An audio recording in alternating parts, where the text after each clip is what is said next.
Let's go. What's up, Pac-Man? How's it going, man?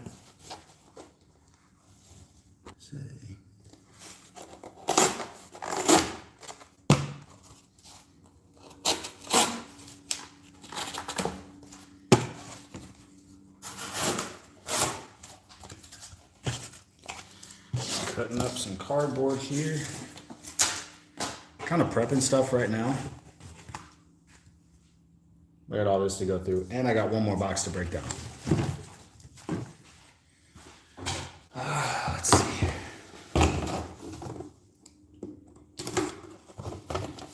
Go.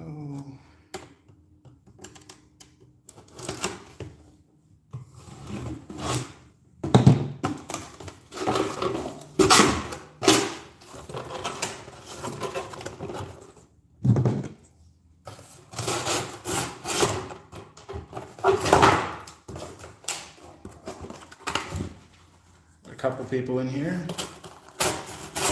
How's y'all's day going? It's Saturday. It's a Saturday night. All right. Got quite the game going now. Start off simple. How's everybody's Saturday going?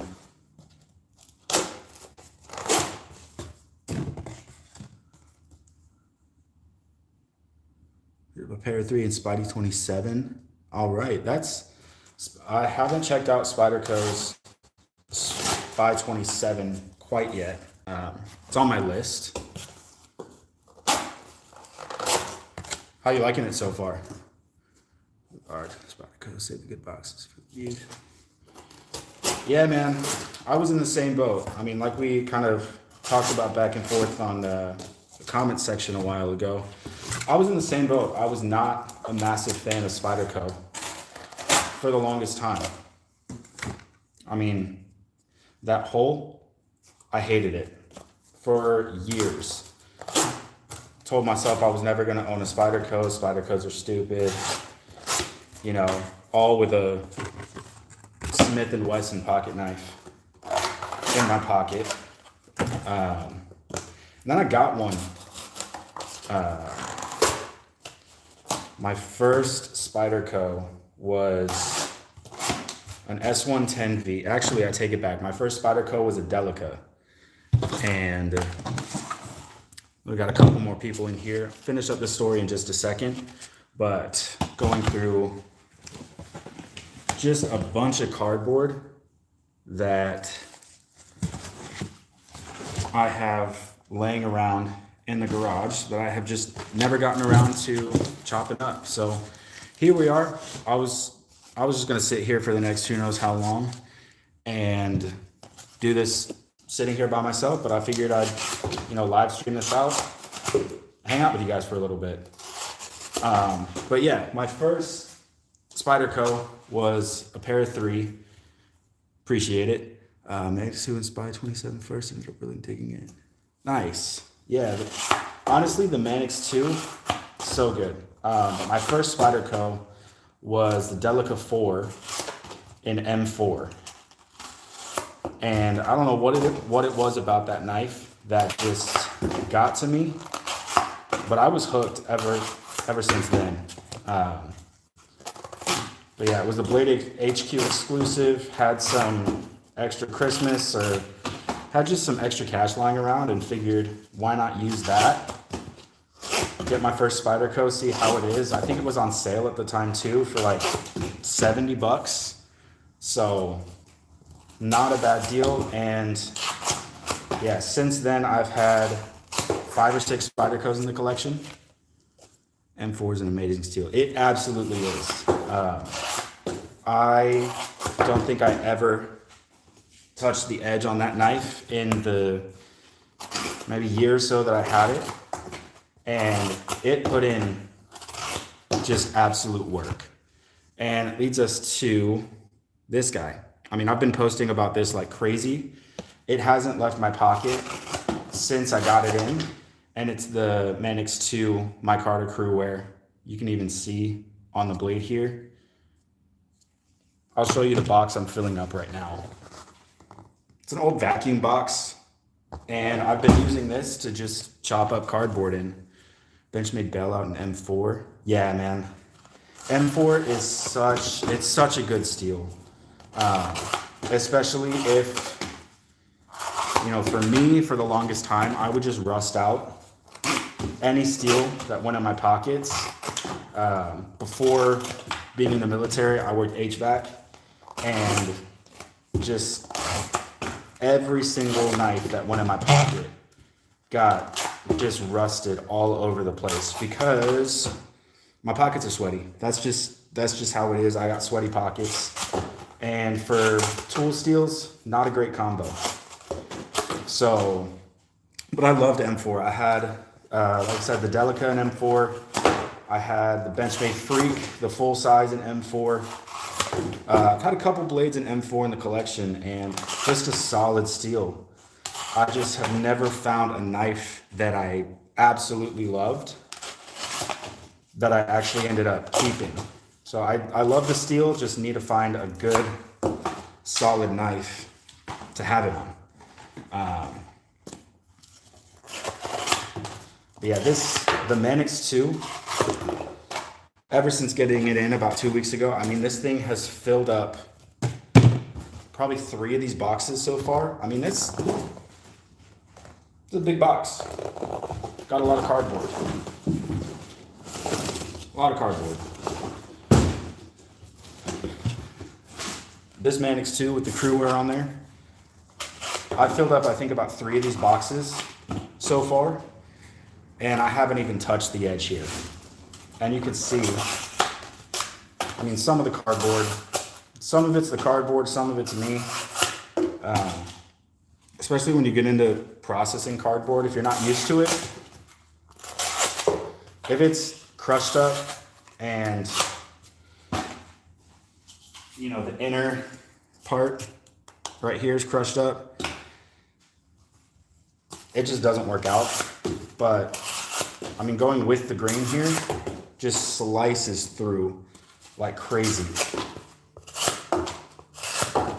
So good.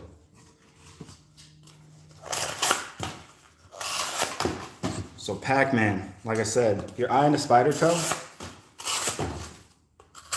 I'm trying to sell you so hard on it, man. This is against the grain. That was me.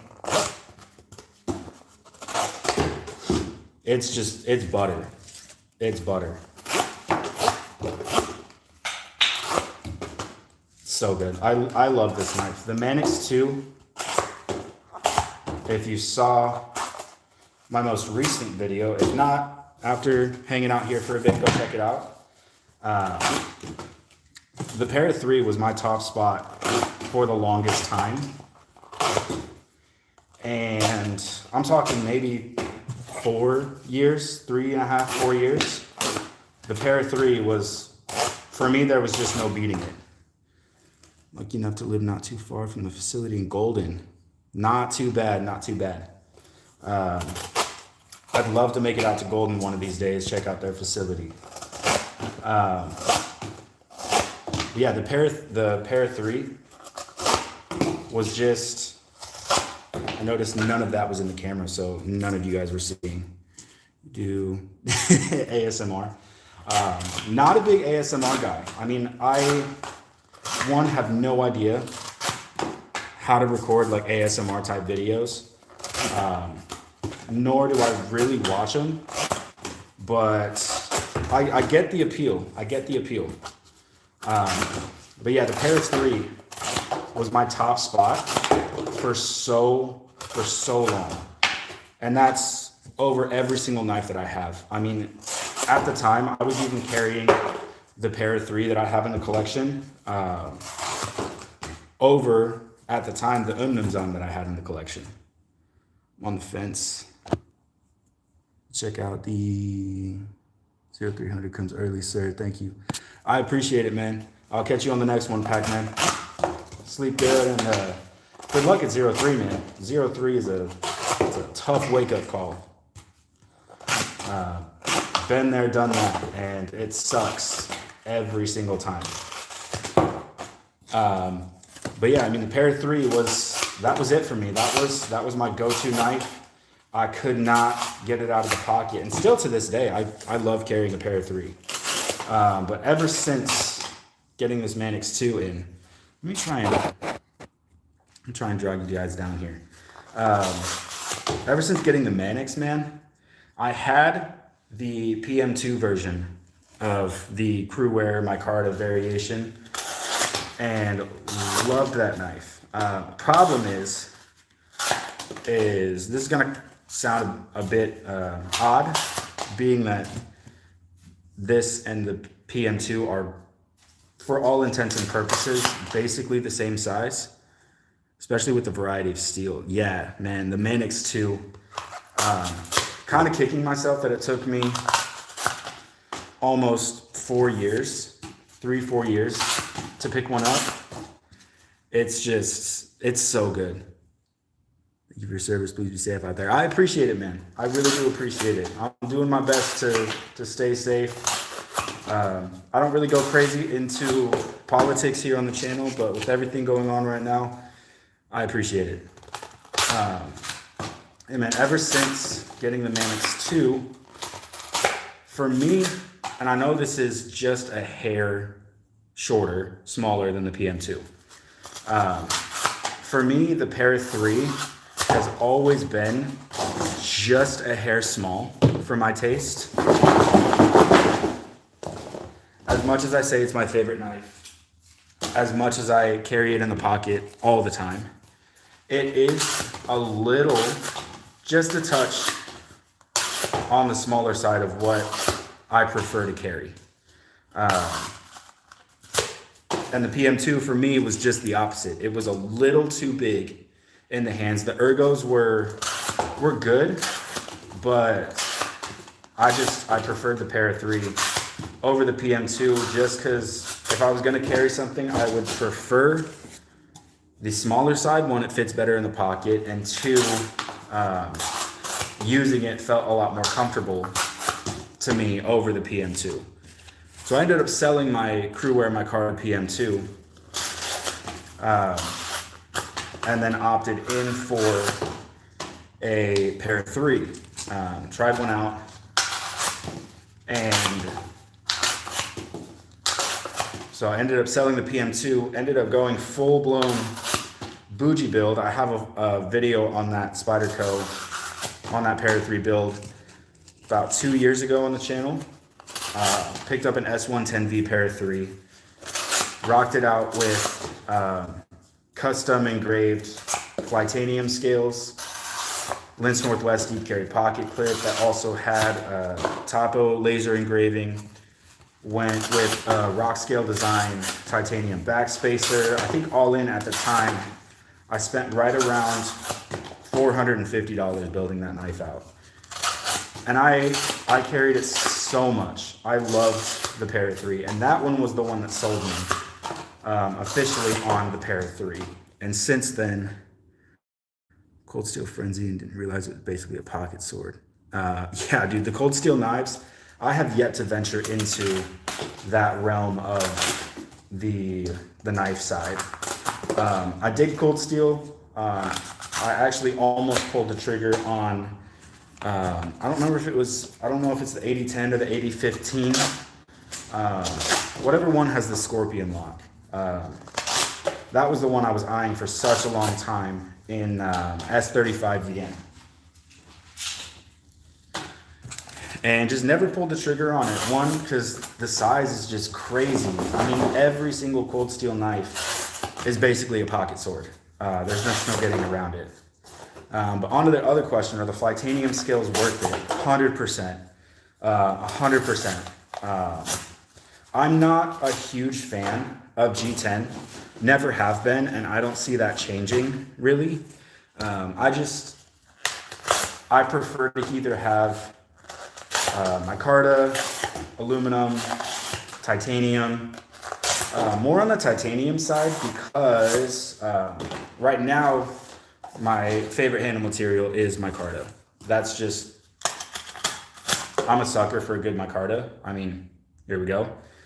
And just because I can the more you use it, the more it looks good, in my opinion. Aluminum is good because it's cheap. I mean, a set of aluminum scales for a knife costs around 40, 50 bucks for a decent set. And then titanium, I mean, I have a set of Rips Garage Tech scales on my Para 3, and those things are like 150 bucks.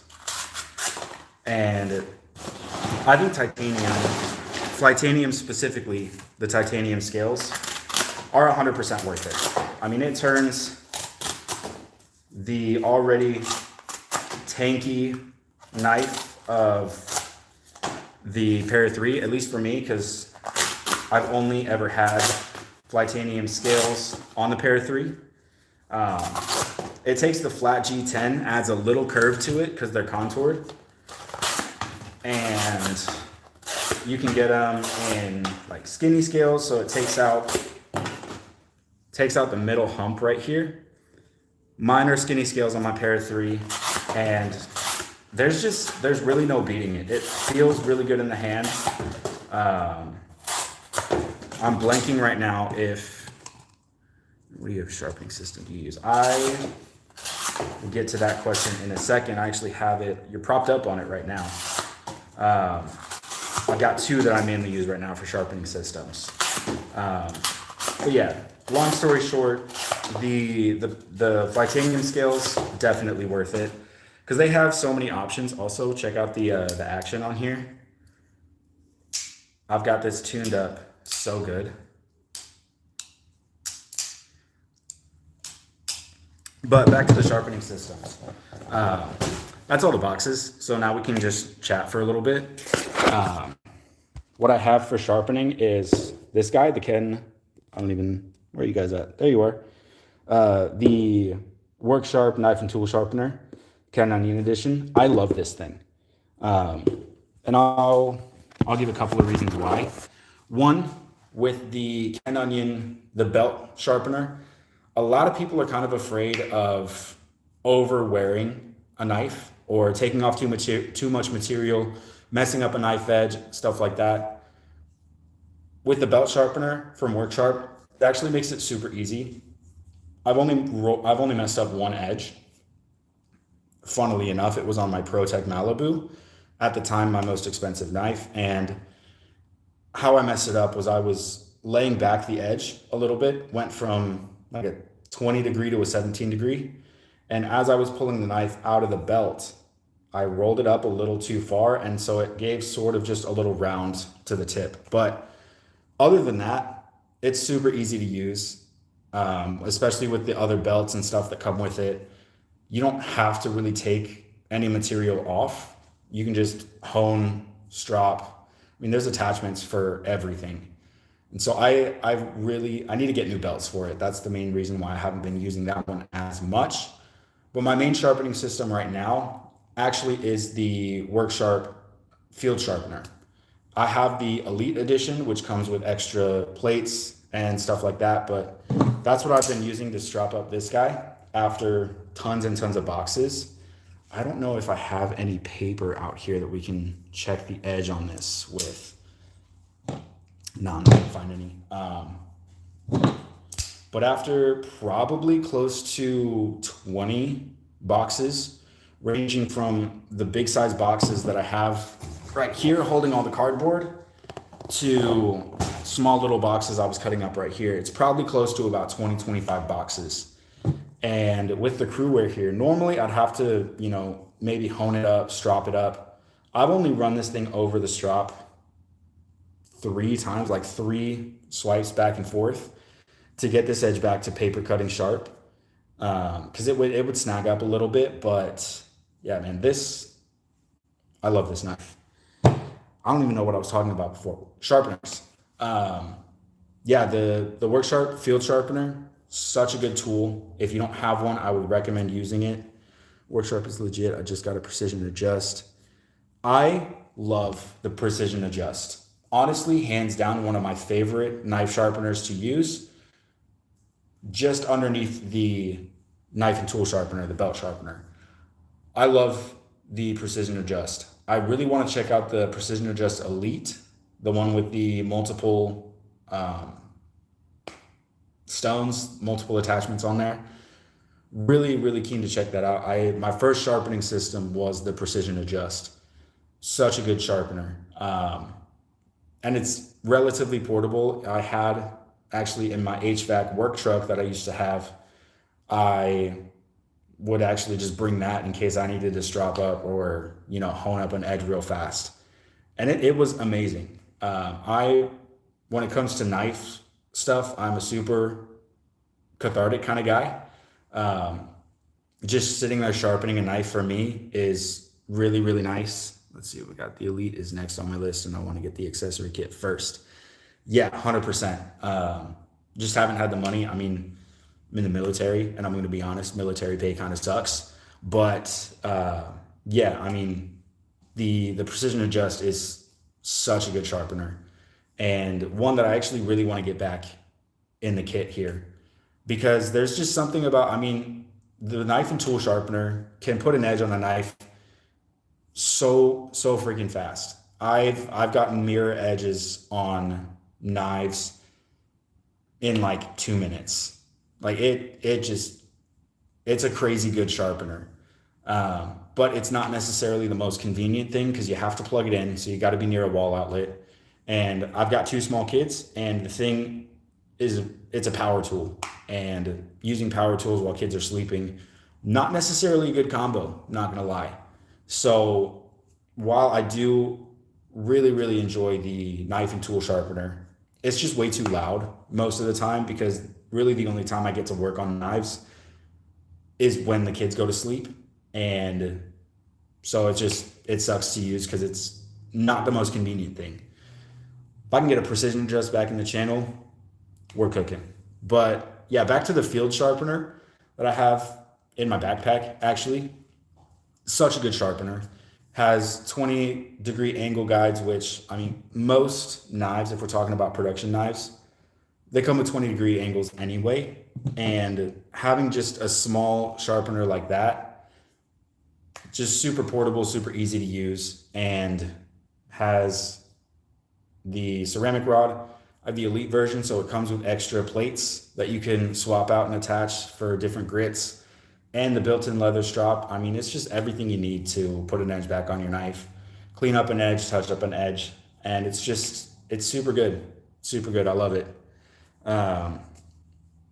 So yeah, I mean, the Manix 2.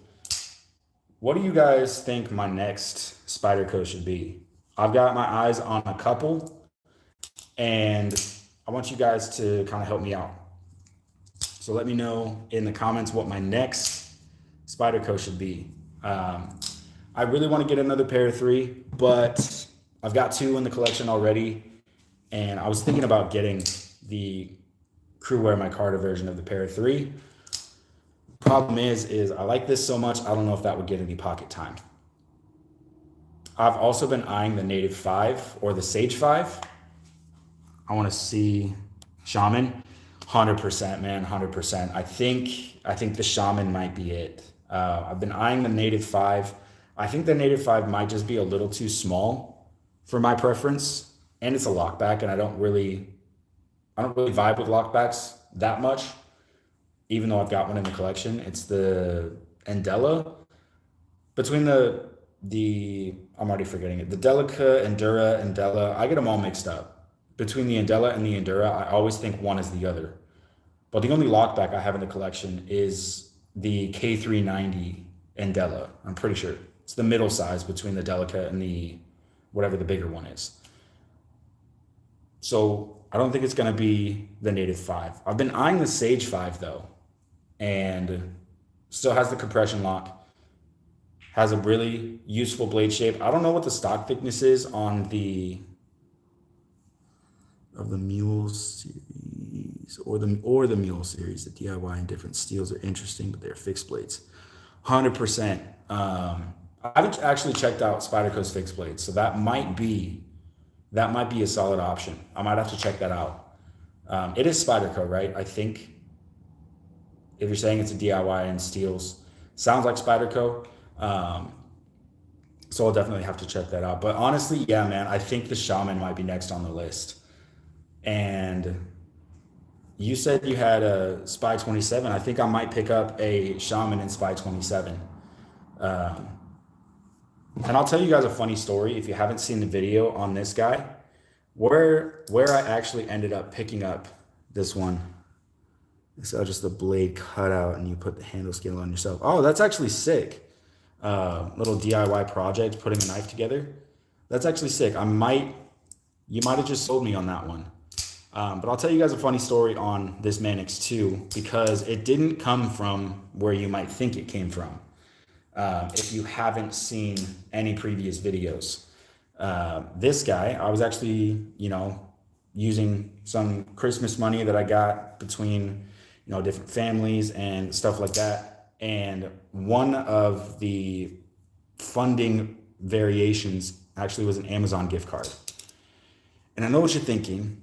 Amazon, buying a Spyderco on Amazon. Yeah, this came from Amazon. And it is as legit as buying it from Blade HQ, Smoky Mountain Knife Works, any reputable dealer.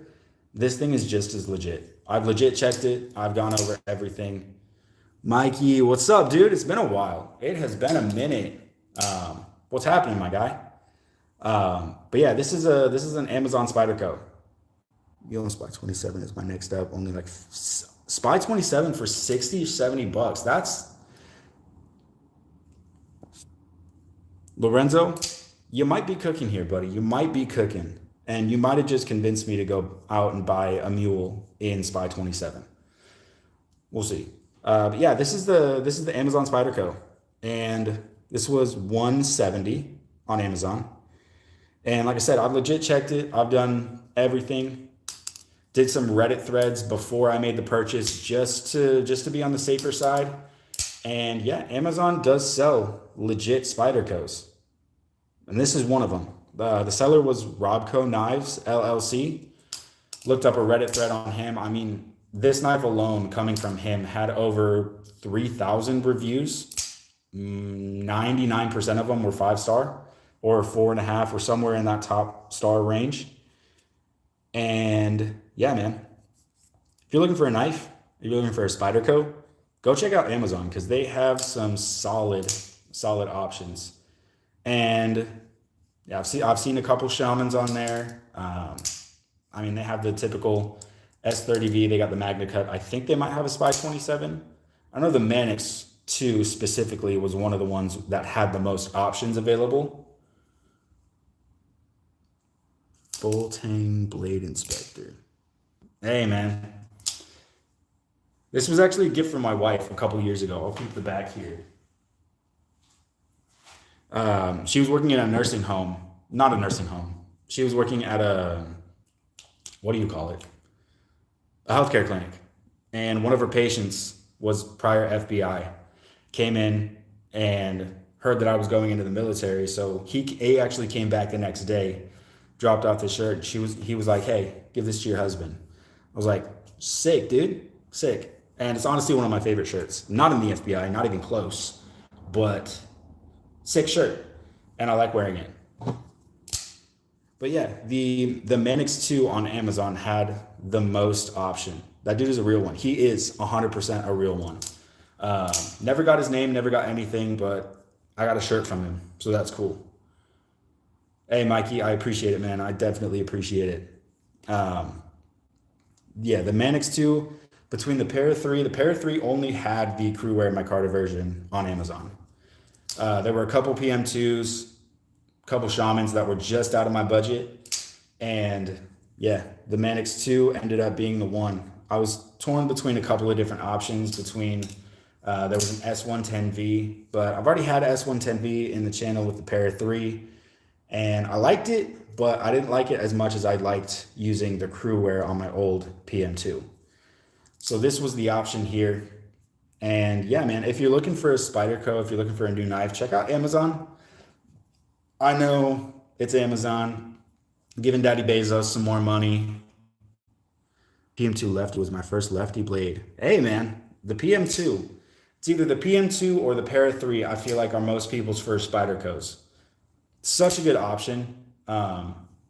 And yeah, man, I'm a whore for some good Spyderco. Not gonna lie. I don't know if it's the hole that does it for me, um, but Spyderco they just do something, man. All of their designs hit. They're all super freaking good for using, and they hold up. They hold up super well. I have yet to have a Spyderco that didn't handle well in the pocket. Only reason I don't buy Spyderco off Amazon is because I live so close to the facility. That makes sense, man. If you live that close, why would you buy it from anywhere else except for Spyderco itself? Tried and true, that's for sure. 100%. They haven't been around this long and made a name for themselves if they weren't good. And one of the reasons I prefer Spyderco over companies like Benchmade or other knives in that same kind of category is Spyderco actually innovates and updates and upgrades as time goes on. I mean, for the PM2, the Para 3, and some of their other models, they've already swapped up to S45VN over the S30V. They actually listen to what the customers actually want out of a knife, and they do it. Versus Benchmade just kind of goes and moves on. I mean, Yojimbo's got to be up there. That's on my list, man. That's on my list. The Yojimbo is got to be up there. But yeah, man, Benchmade, I mean, since the new guy took over, kind of just, I mean, they're the REI staple right now. I mean, nobody's really out there searching for Benchmades unless you're walking into an REI, you're walking into a Sportsman's Warehouse or a Bass Pro Shop. You know, you're that type of dude, and you're like, oh man, that's the one. And that's kind of where their target is. I mean, they don't really listen to the bigger market out there. I feel like, and this is personal opinion, but I feel like Benchmade is really just, I mean, they dropped everybody else and was like, hey, we're just going to we're going to do what we do. We've been doing what we've been doing, and it's worked up to this point. Why stop it? But yeah, man, I mean, the Bug Out is a prime example. What are Bug Outs now? I saw a Bug Out on Blade HQ for $200. Base model. FRN, S30V, $200. Bug Out was my first name brand knife when it was still $125. 100%. My first Benchmade, my first higher end knife that wasn't like a Kershaw or Smith & Wesson type knife was actually a Benchmade. It was the Griptilian. And 100%. I think when I bought it from Smoky Mountain Knife Works for $140, $135, somewhere around that range. And that was 4.5 years ago. So yeah, man, the butterfly tax, whatever they're cooking in the kitchen is burning. And yeah, it sucks. 300 bug. Yeah, the M4 Bug Out.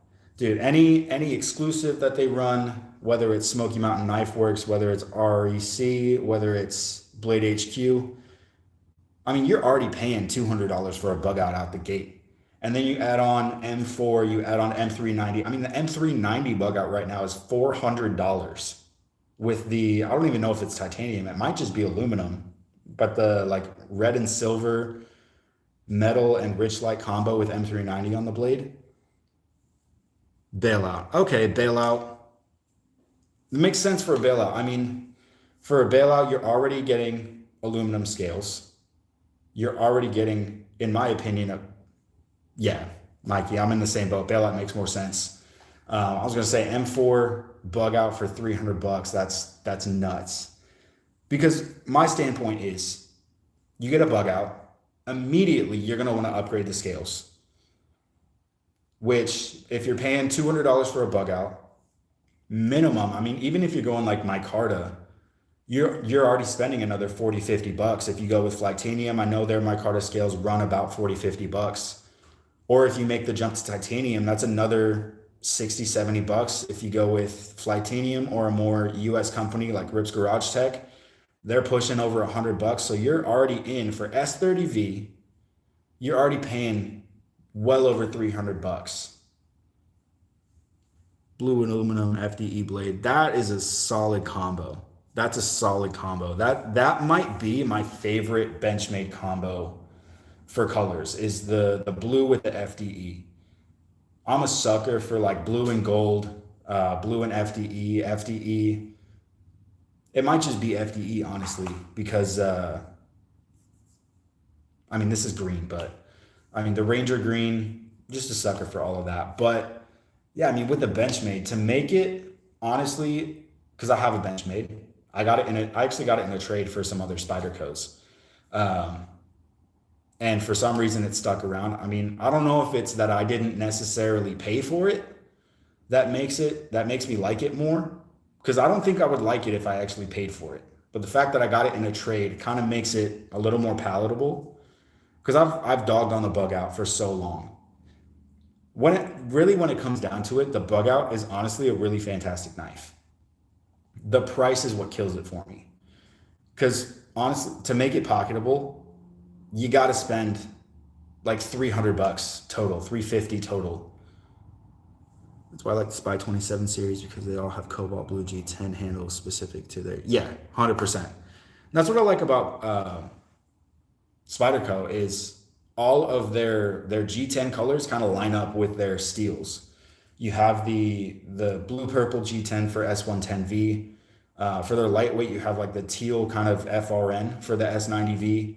For the Rex 45 White Mountain Knives exclusive that had the white FRN. And then their base models are the Digicamo, the black G10, gray G10 is Maximit. I mean, they've got their system down.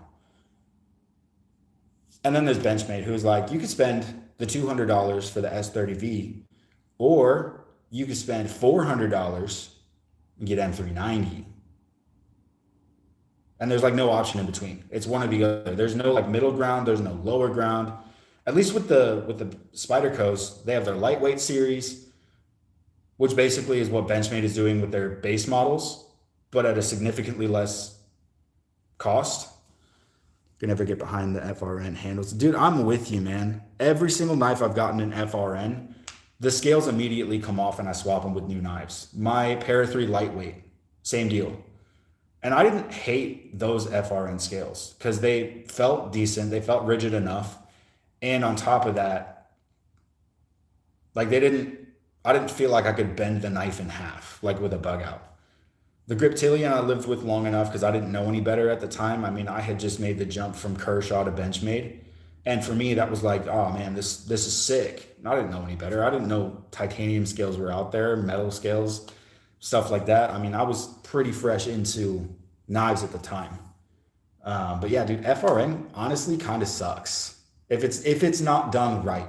I feel like Spyderco does the best that they can with FRN, but at the end of the day, it's still just plastic, which sucks for any sort of hard use because you hard use a plastic handle knife and it's just got a more likely tendency that it's going to break, especially with Spyderco's lightweight series, because there's no liner. It's just the collar.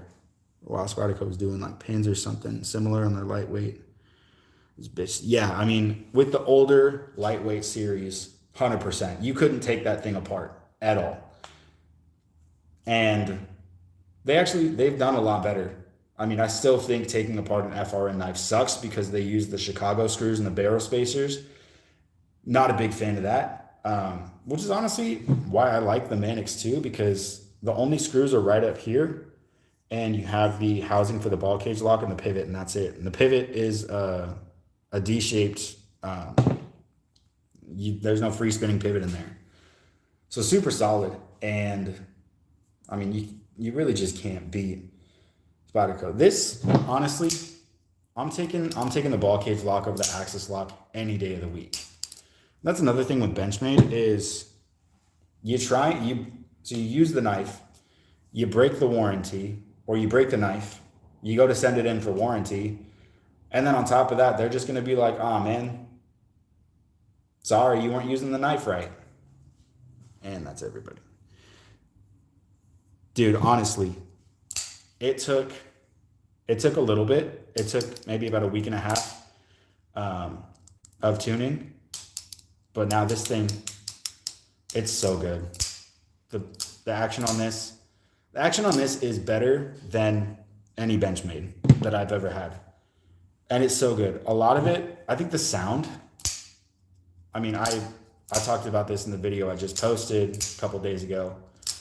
The sound is really what gets me here. It's so good. Almost sounds ratchety with the steel ball moving over those ridges. I could do this all day. And I actually have, when I drive to work and drive home, a lot of fidgeting to make this thing smooth. Took it apart once, oiled it, polished up the washers, and yeah, it's been just as smooth ever since. And it's only gonna get better because when washers break in, they take a minute to break in, but once washers break in, they're so good.